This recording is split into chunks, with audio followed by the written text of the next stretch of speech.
If you're serious about building a significant sized asset in retirement in one of the safest ways possible in the financial world, or if you're serious about getting that accurate picture in retirement, such as wanting a retirement income of $5,000 to $10,000 a month, every month, from the age of 65 to 85, for example, or if you wanted to efficiently plan for your legacy, such that your loved ones are not hit with that massive inheritance tax bill, this video is for you. Hey friends, welcome back to the channel. Today we're going to talk about my favorite subject.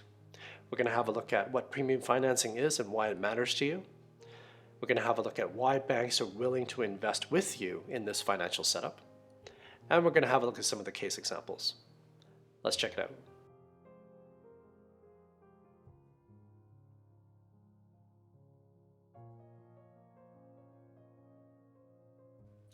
So a bit of background before we start. Premium financing was always only reserved for those with private banking status or professional investor status here in Hong Kong. That sort of means 1 million US dollars and up. You'd set this up through your relationship manager, and actually the underlying product is an insurance product. A lot of the banks have acquired insurance companies or have their own insurance arms over the years. So the underlying product is actually an insurance product. These days, and I'm talking about the last sort of 10 years, the game has completely changed. You don't need to be of that private banking or professional investor status. The bar has come down a lot. Executives and professionals can also now access the same financial tools the rich use. So what is premium financing? Well, it's basically a financial setup involving you and the bank as your investment partner. You buy a product that is guaranteed by the insurance company. So why do we need an insurance company? Well, anytime you wanted to co-invest with the bank into financial products, you need to have and you need to know who are the guarantors. So for example, if you were to buy a bond that collects interest and dividends, if you wanted to borrow the bank's money to invest with that bond, you actually need to be of professional investor status here in Hong Kong. So your net worth of 1 mil US or more is actually guaranteeing your side of the deal. If you wanted to purchase property and you wanted to co-invest obviously with a mortgage from the bank, the property is actually guaranteeing the deal because it's assigned to the bank. So if something goes wrong, the bank repossesses the property. Same with premium financing. That's why we need an insurance company, because the insurance company actually is the guarantor for the deal. So you might be wondering why the bank is willing to lend me money to purchase this premium financing setup. And before we answer that question, we actually need to know what is the business of the banks. All banks do is lend money out and collect interest. That is their income. That is the function of the bank. There are many sectors for loans. For example, we have mortgages, which is principal and interest, 30 years, for example, guaranteed by a property. So if the lender defaults, the bank repossesses the property. We have tax loans, which are based on one's salary. So they're generally shorter in duration, 1 to 2 years, generally a low interest rate. Very low exposure for the bank, so it doesn't need to collect that high of an interest from you. Sort of guaranteed by one's salary. Okay, so severance packages, they'll probably still be able to pay off that loan and not default. There's corporate loans.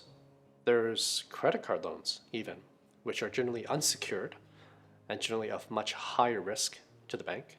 Therefore, the interest rate is much higher, say 35, 36%. And then there's a sector called premium financing. So in premium financing, it's policy backed. So in this case, because the policy is backed by the insurer, the risk is very, very low to the bank. There's always a buyer. And then also you don't have to pay the principal because the principal is always secured in this policy. The bank's always going to get their portion, which is the principal, paid back to them by the insurer. And the only thing that's in play is interest.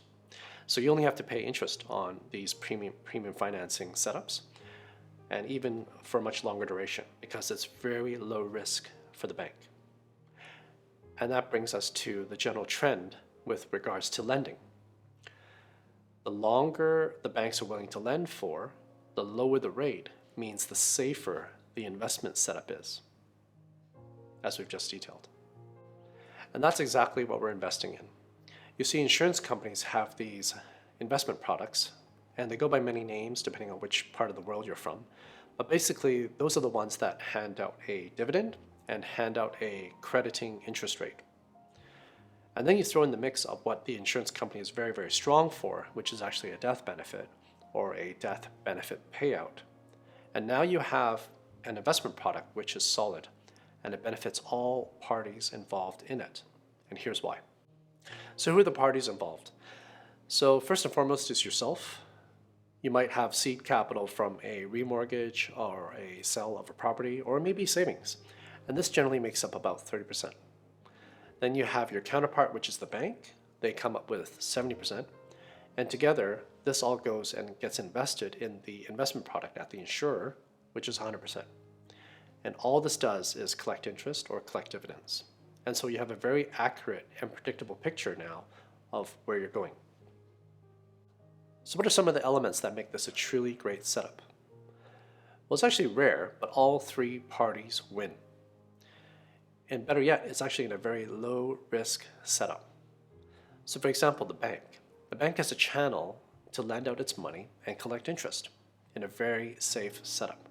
So safe that it knows its principal that it lends out in the case of default or surrender of the policy, the insurance company will always pay them back first. So the bank always gets its money back, its principal. So therefore, it's willing to very inexpensively and a very low rate just collect interest on that. For the insurer, it gets seed capital from your portion and from the bank's portion. It then invests it into very safe asset or instruments that collect interest. For example, as an institution, it will invest in AAA bonds or US government bonds, for example, and some equities. It may collect 5% and hand out 4% or 3.5% to your policy. The difference, a bit of that it saves and a bit of that is income. And why does it save a portion of it? Because if next year those instruments don't perform, let's say that year the crediting interest is only 3%, but you're expecting 4%, it will actually give you back the difference. So if you're expecting 4% every year interest, it will try to maintain that 4. And this track record is actually what we call smoothing in the insurance industry. So it will do on the back end whatever it can do to try and get that buffer, to try and then make that return, and also give you that predicted interest that you expect year after year. So that's how the insurance company benefits from the setup. And you get the best of both. You get the best of both compounding on other people's money, in this case the banks, and the benefit of a very, very safe investment that is predictable for your retirement planning year after year. So there's generally 4 risks that are involved with the premium financing setup. And the first is time. So if you think about sort of time deposits in a bank, if you break that time deposit duration, generally there's a surrender charge of 50% to 100% of your capital. You don't make any money and you lose all of it. So you have to actually commit to that time to get the interest at the end of it. The same is sort of similar with these setups in this insurance policy. You need generally about 4 years or 5 years to be able to sit there and let this thing grow to break even, and then everything else is icing on the cake, as we say. So if you're thinking about doing this setup for long-term growth, that's generally not a problem. But if you have a time duration that's shorter than, say, sort of 5 years, I wouldn't recommend doing this setup. So that's time. Number 2 is crediting interest rate. So the amount that the insurer goes invests and then credits the policies with each year, that interest or that dividend fluctuates slightly. And it's a function of what the insurer can actually get in return for its own investments to then hand out you a certain crediting or dividend interest rate. This is generally pegged to lending rates or mortgage rates, okay? In Hong Kong, for example. So generally there's a bit of a buffer in between this arbitrage play of the income and the expense. The expense in this case is actually the lending amount or the financing loan. This loan is generally, although very, very low in Hong Kong, obviously goes up and down as well every month. And then so every year, this goes up and down as well of what is actually credited to your policy. So as long as there's actually a difference between these two lines, you're actually compounding on the bank's money or on other people's money. So that's crediting interest. The third is that it's actually based in US dollars, most of these policies, and your lending might be in, let's say, Hong Kong dollars. So there might be a slight exchange rate risk, but actually that's actually good because you're wanting to hoard US dollars anyway. Most people are. And the last one is if insurance companies can go bust. What if this setup vaporizes, right? So in Hong Kong, from the government's perspective, there's actually legislature that prevents this. Government says, basically insurance companies can't go bust. All they can do is rebrand or be bought out. All the policies must remain intact. So there's an integrity of the system that is there in Hong Kong. So those are the 4 risks that I see. All right, so the last part of this video is actually the most interesting and is actually the most relevant. Why would we actually do one of these premium financing setups? And I've generally, categorized them into 3 major categories. Each is actually at least an hour long, another video, but I'll highlight them here. So the first category is retirement income. Once again, if we can accurately predict what we're going to get in retirement, that's a great financial plan. Let's say we wanted 10,000 US every month between the age of 65 and 85.